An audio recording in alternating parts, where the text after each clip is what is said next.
Hello everybody. No, I have not disappeared. I've not stopped making videos. I just took a break because of Christmas and the winter holidays. So I'm going to try to get back on track now with these videos. So once again, we will be looking at the top posts of this week from the MapPorn subreddit. And here we go. So one day ago, we have a map of US bombing in Southeast Asia during the Vietnam War. So every single dot is a 1,000-pound bomb. So let's open this up a little closer. Once again, first of all, I'm just wondering, how was this data collected? Because this is Vietnam War. This is late 60s, early 70s. So this is all going to be manual. It's going to be in some sort of paper files. I mean, maybe there's some computer system. I don't know. I guess that's like right on the on the border of that time period when the military started using a lot more computers and stuff. But I'm genuinely curious how this information was collected and where is it stored and stuff like that. So, and one of the reasons why I specifically have that question is if you look here, you can see that there's, clearly some sort of grid pattern here. And my instinct as a map maker and as a data scientist is whenever there's a pattern like that in the data that looks extremely unnatural, usually that's a data problem and not an actual feature of the underlying thing that you're trying to measure. That being said, it is totally possible that the military used very specific grids to determine its bombing patterns. So these jagged lines could be genuine, but I just feel like, I don't know, to me it looks kind of fishy. Along with, let's see, there's these very straight lines here, which is something that you see a lot with geographical data with coordinates where it might be a data entry error, it might be a rounding error if the coordinate is rounded to the nearest degree, for example. It could be a lot of stuff. So I'm definitely seeing a lot of sort of like data errors here right off the bat, or potential data errors. Obviously, I don't know. Anyway, so that's my immediate reaction. I guess, yeah, I mean, it's crazy, right? How many bombs were dropped. So each dot is, okay, each dot is one bomb. Okay, one 1,000-pound bomb. And I'm not sure what 1,000 pounds refers to. And as you can see, they didn't just bomb Vietnam. They bombed the neighboring countries of Laos, even places in Thailand, Cambodia. Laos and Cambodia make sense because those areas were used by the Viet Cong and by the North Vietnamese to store their goods and to transfer, transfer supplies and move soldiers and things like that. It even looks like a few bombs were dropped on China, which is kind of strange. It makes me feel like that also might be just some statistical noise there, but who knows? Maybe they genuinely did bomb China. I don't know. Yeah, some of these data points seem very suspect. So map doesn't tell us a whole lot. I mean, I suppose it does tell us, so the capital city of Hanoi here is in the north, and there don't seem to be nearly as many bombs dropped there as there are in other places. This central coast area, but also the south here, all around Saigon or Ho Chi Minh City and those places. So there's not a lot really that we can learn from this map, honestly, just because it's just a raw representation of the points. And if it was maybe a little better designed, we could get a better idea of sort of the density. But the way the map is currently now, it's aside from the fact that it's just a lot of bombs, that's pretty much the only thing that we can really glean from this map. So more bombs were dropped in Vietnam than all of World War II combined, and that makes sense. I mean, World War II, more bombs were dropped in Laos than all of World War II. According to the article, 10% of Laotians had been killed. Yeah, that's unbelievable. 10% of Laotians, 10% of Laos population. I mean, that seems like a lot. I mean, in World War II, the hardest hit areas of Belarus, Poland, and Western Ukraine saw maybe a quarter of the population killed. So 25%, and here we have 10% killed in Laos, which was not even you know, it's not even the main area of operations. So I'm just looking for that statistic now. I'm just trying to find a lot of unexploded bombs also. That's kind of what the comment said there. Yeah, I'm too lazy to check here, but yeah, so same with the Korean War. So and again, you know, North Korea had no air force to speak of. China obviously barely had anything. I mean, there were some air battles. Obviously, there were some dogfights in the Korean War, but it was very asymmetrical. Okay, so my question about China came up, right? The true extent may have never been known. Let's see. So, I mean, it looks like there was maybe a handful of planes. I mean, I don't know. This is all secret stuff. Where's the data set from? How were all these bombs geolocated? Let's see. Because that's my biggest question. So,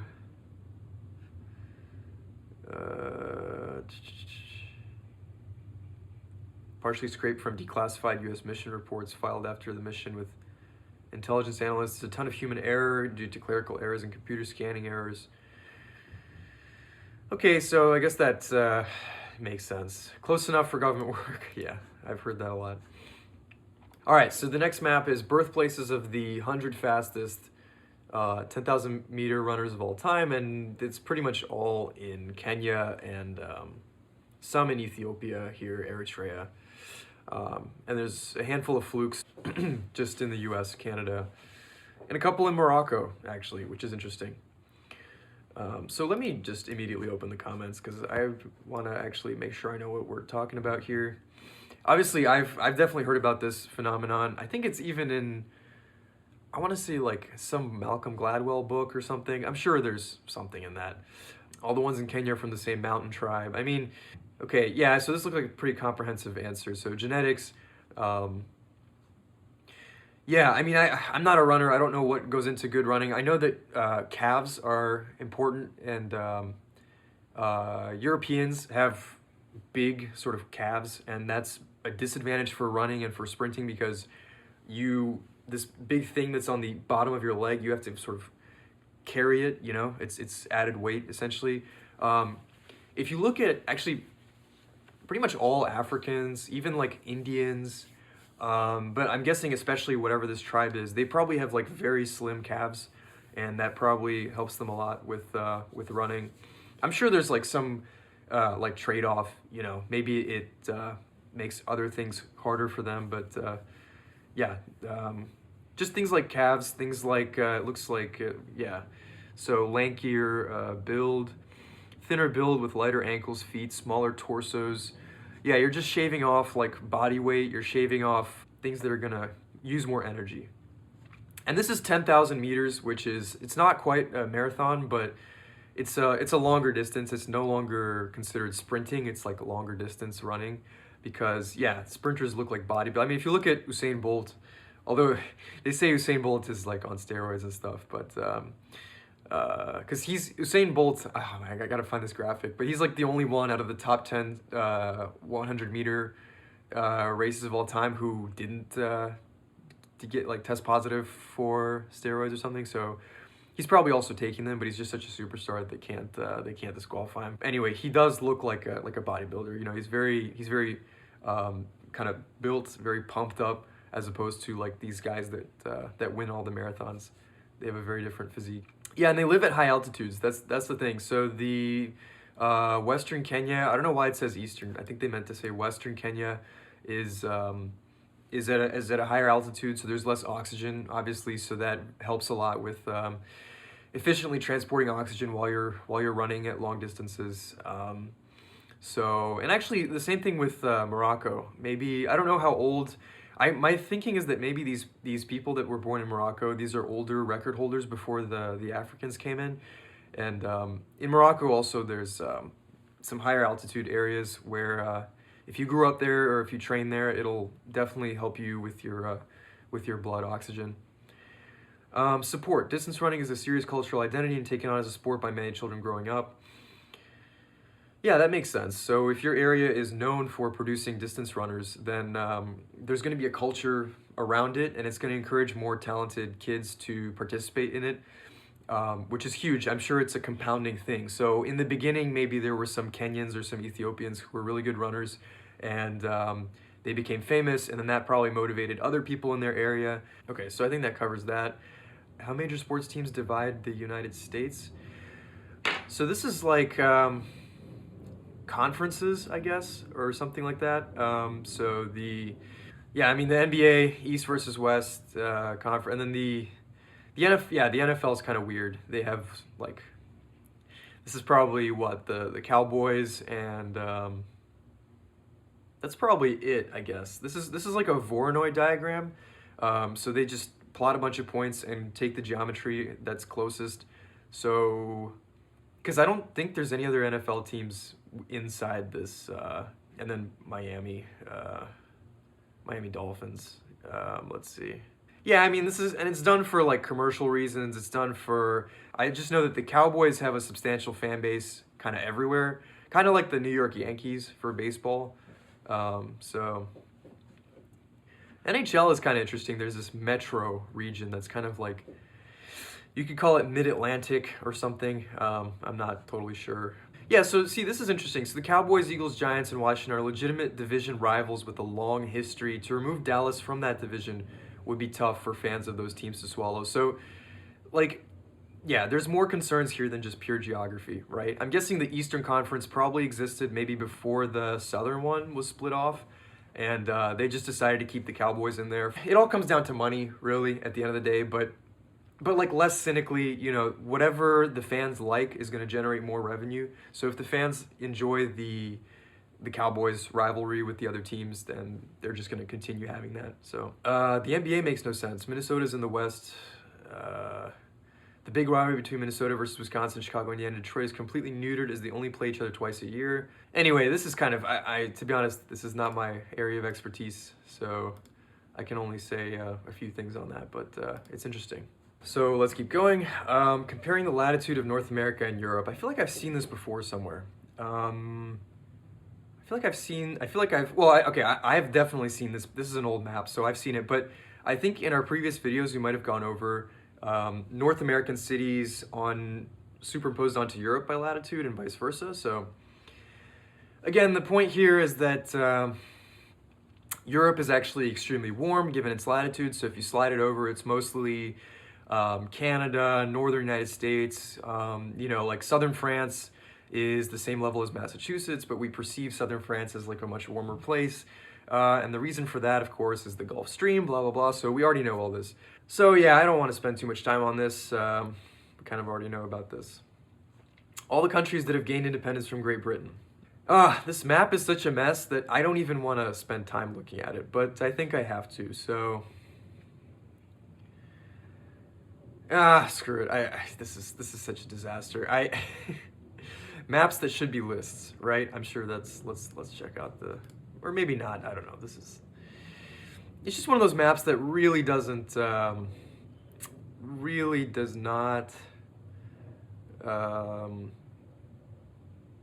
it just doesn't work. I don't know. I don't like it. Somebody mentioned a 150-year gap between the United States and the next colony. Yeah, because the United States had a special situation, as we know. So, and I don't know if 1776 is really the right year for the U.S. I mean, that is the Declaration of Independence, but I guess it's tough. I mean, because the war didn't end until 1782 or 83 or something like that, so I don't know. But, obviously, by then, the de facto, the United States had already been independent, so. Okay, so the traditional, so people talk about the seven seas. So what are the seven seas? The Mediterranean, Adriatic, Black, Caspian, Red, Persian, Gulf, and Arabian Sea. So, okay. Interesting. I'm interested why the Mediterranean is not further subdivided. How come the Adriatic is its own thing, but not the other ones? And of course, ancient geography might appear sort of like idiosyncratic by our modern standards, but But still, I feel like, you know, there's the Aegean Sea, the Ionian Sea, Tyrrhenian Sea. There's all sorts of ways they could have divided it up. And in Arabian sources, oh, interesting. Okay, so there's quite a few different ones. It's interesting that Arabia is so far, you know, they look at China. This is almost looks like an Indian perspective, not an Arabian one. Um, Although I suppose a lot of Arabian culture was exchanged with India, so this could be both, kind of. And in medieval European sources, yeah, so let's see what the comments say. The Arabians didn't include the Red Sea. Okay, so this refers to, yeah, so the seven seas of Arabian literature were those on trade voyages to the Far East. So it's like a very specific sort of situation. It's not like the seven seas. It's like, oh, these are the seven seas that you encounter if you're trying to go to China. Well, that's cool. Okay, so it's a 2-scale map of my grandfather's farm in the Victorian High Country. Okay, what is the Victorian High Country? Is this referring to Victoria, Australia? Ah, okay, because at first I thought it was talking about the Victorian, like, time period in English British history, but okay, so I guess it's referring to the Victorian Alps. I mean, this is cool, but okay, okay, it's documenting the whole process. No, that's awesome. I think that's really cool. Yeah, I don't know. It's cool. If I ever had like a plot of land, I would probably want to do something like this as like a project in my free time or something. But couple months of work. Wow. Yeah, I don't know. Probably like a couple months of like weekends and afternoons and stuff. I mean, I don't know. Unless you were working so slowly. Oh, I hate that. I feel like I don't have any patience today with complicated diagrams. I think that's what it is. Which Germanic language am I speaking? Oh, man. So does Yiddish not have the letter A? Is that what this is saying? I'm assuming this is Yiddish. I mean, it's a Jewish menorah. Like, what other Jewish Germanic language is there? There don't seem to be... Okay, here we go. Comments about Yiddish. But they use the Hebrew, so no A. Oh, I understand. Okay, so they do have the A sound in Yiddish. It's just not written using Latin letters. So therefore, the Latin letter A is not going to be seen in that. Okay, that makes sense. I mean, for me as a I don't know the Hebrew alphabet and I don't know any Yiddish or Hebrew. So telling apart Hebrew versus Yiddish would be interesting. But if you know it's a Germanic language and it uses, you know, the Hebrew alphabet, then, or technically not alphabet, right, abjad. But if it uses Hebrew letters, then yeah, you know what it is. So IJ capitalized together, apparently in Dutch, that's sort of a rule where it's considered like a single letter, IJ, and so the Iselmer, hopefully I'm pronouncing that not too far off, but it's as a place name, it's capitalized, and because the first two letters are I and J, it's actually one letter, and so both the I and the J are capitalized. So Dutch has that. I'm surprised that Frisian doesn't do that as well, since it's kind of, I guess, partly in the Netherlands, and so therefore maybe Dutch spelling sort of or capitalization conventions might apply there, but apparently not. So A with a circle. As a Norwegian, I can read Danish since it's pretty much Norwegian. Yeah. Norwegian is interesting. I forget if I mentioned it in some other video, but Norway, it's kind of cool how Norway allows multiple different norms of the language to coexist. So New Norsk and Bokmål.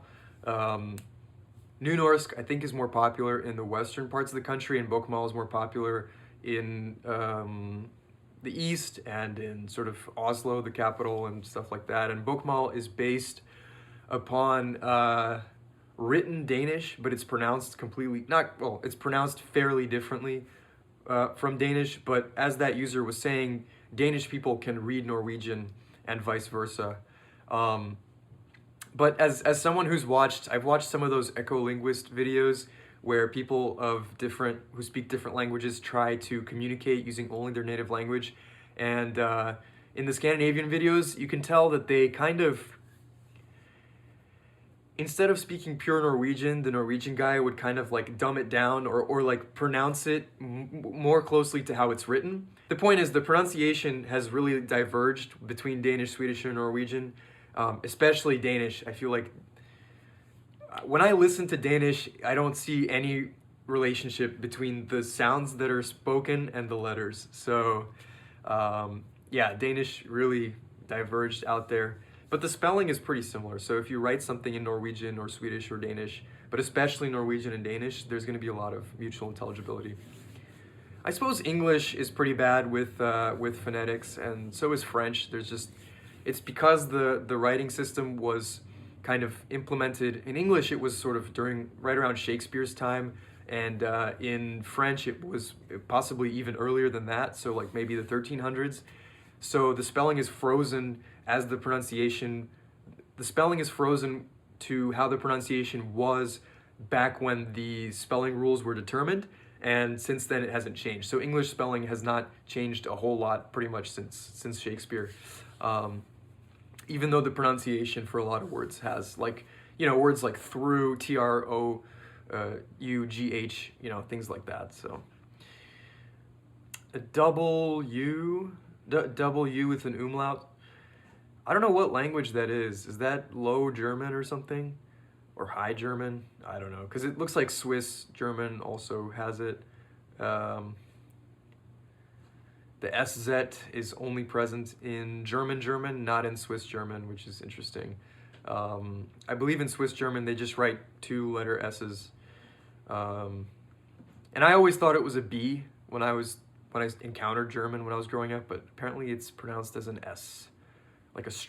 Originally it was like a strong S versus a weak S, but now I think it's just pronounced as an S. Icelandic has no /O. Sorry. So Swedish does not have O with the line through it, nor does it have O with an E combined, I guess. Okay, anyway, so that's that. And again, Atlasova, and this is a good, I've criticized them before, but there's nothing super duper wrong with this map. It's whatever. So good for them.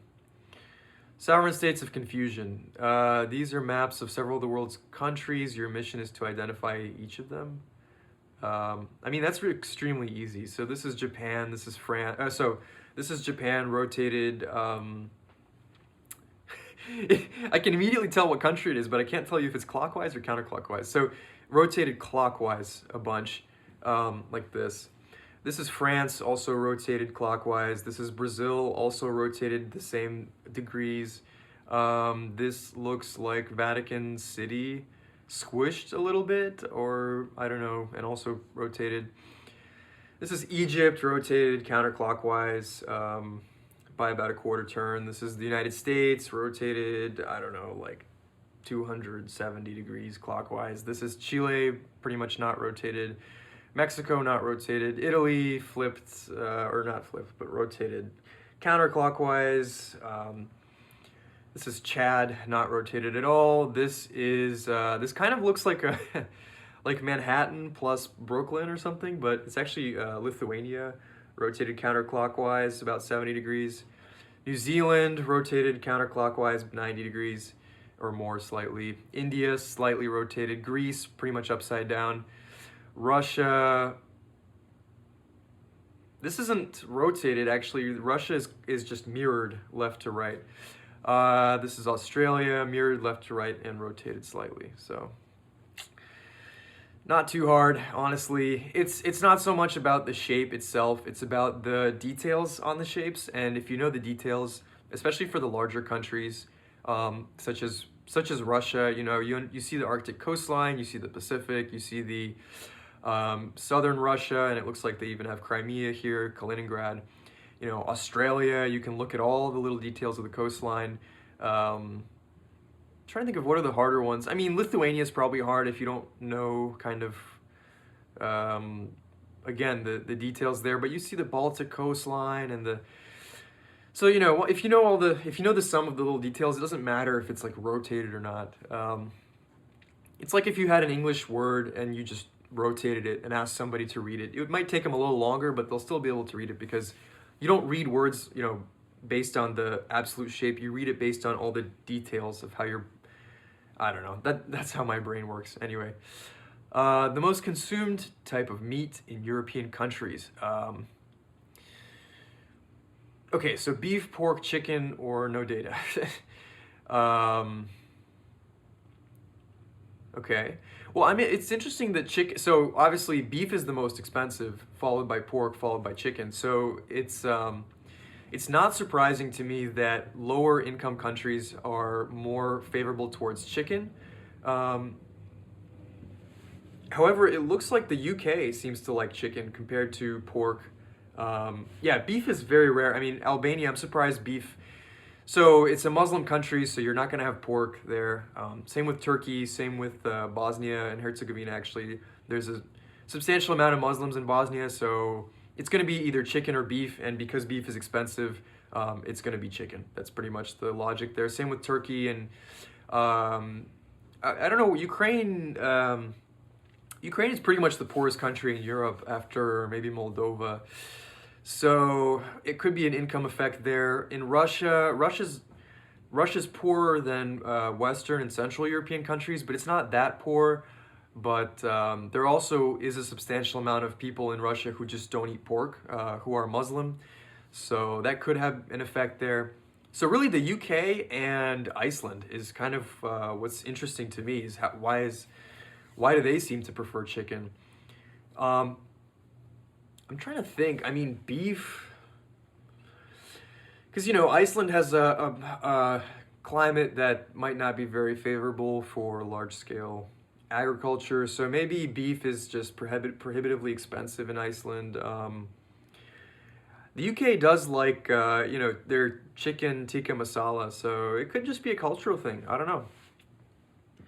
And of course, the reason for chicken tikka masala is originally related to Islam because it's South Asian immigrants, many of whom are they wouldn't eat cows for religious reasons, or they wouldn't eat pork for if they're Muslim for the other religious reasons. So I think even in the case of the UK, it is actually kind of a religion thing, except for they just created such a good meal that became a popular staple, even among non-Asian British people. So I don't know, that's my theory.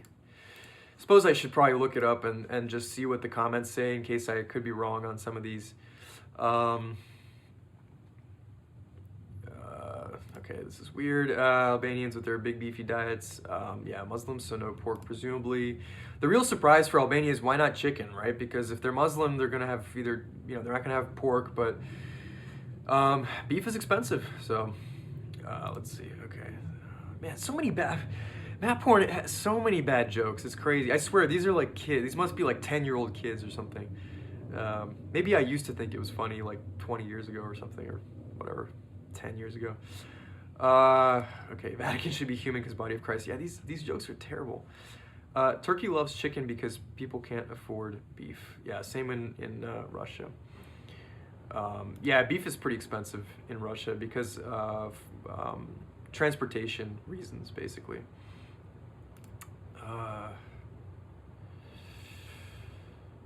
So Australians eat lamb, I guess. Chicken is the most common meat eaten in Australia. I mean, it makes sense. Okay, so enough of that. United States partition plan, splitting America into two nations based on election results, ugly and controversial. Yeah, you could say that again. So I've seen this map myself, and I don't know. This is like, it's more of a joke, really, or like a conversation starter or something. Be like, oh, guys, America is so divided nowadays. We should just split it into two countries. Like, I don't know. This is honestly, it's kind of cringe. This is kind of cringe. So I'm just gonna skip past it. How long ago has it been since a place's highest or lowest temperature? So This is approximate, as you can see, based on this sort of patchy data here, and it's also squares. So this is some kind of like climate model or something, but or some kind of approximate data. But the bottom line, I guess, is that the hottest year on record for most places was in the last 10 years. And the coldest year on record for most places was more than 100 years ago. Okay, so whoa, the planet is warming. Whoa, who would have thought? Yeah, again, another map that's, to me, not very interesting. It seems like it's more just like to make a point about global warming or something. Number of nuclear power plants in Europe. Okay, so the blue countries don't have nuclear power plants, and the yellow countries do. Why is Belarus a different color? I don't know. So once again, kind of an ugly map. Could have done a much better job. They could have used, okay, so to be more constructive, right? Just not to say, oh, this is a bad map.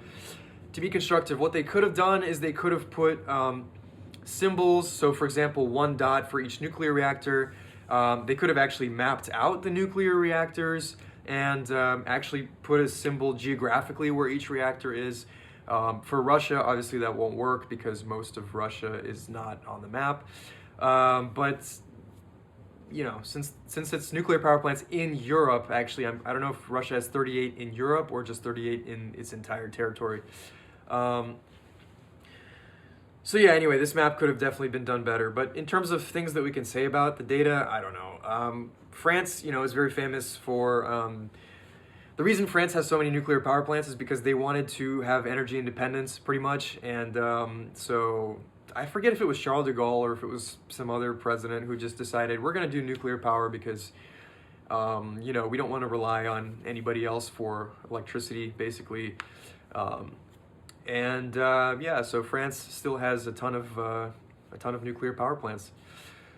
Germany is sort of closing them, which is very ironic considering that I believe they canceled the Nord Stream pipeline with Russia, but at the same time they're like shooting themselves in the foot by you know, closing their nuclear.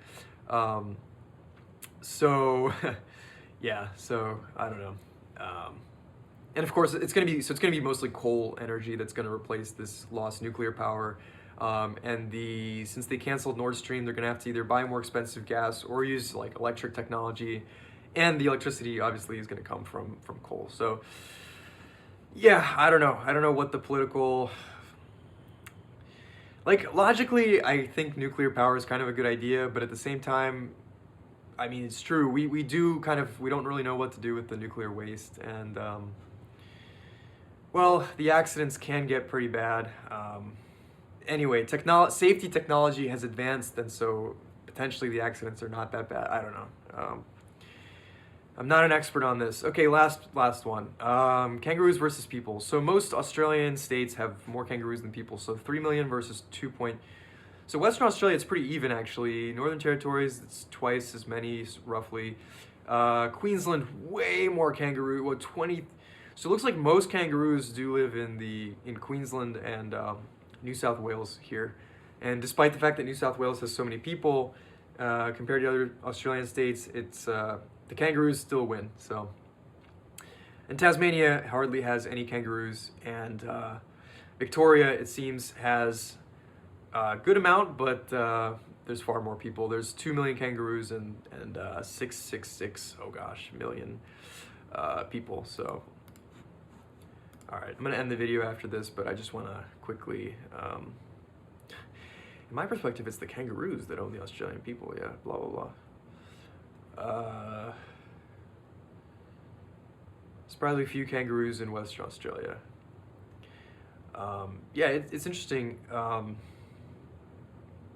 don't know why I mean, geographically it's very far away. I suppose it kind of makes sense, but you know, there's especially in this sort of area back here, there's kind of a favorable climate, similar to the east. I don't know. I'd have to read more about kangaroos and why they live where they live, but it's true. It seems like there's way more kangaroos on the east than in the west, even when accounting for, you know, good land with good conditions. Obviously, desert, you know, there's nothing to eat. You're not gonna really want kangaroos there, or kangaroos are not really gonna want to be there. So, Okay, I gotta go, but this is another video, and this was cool. These were good maps.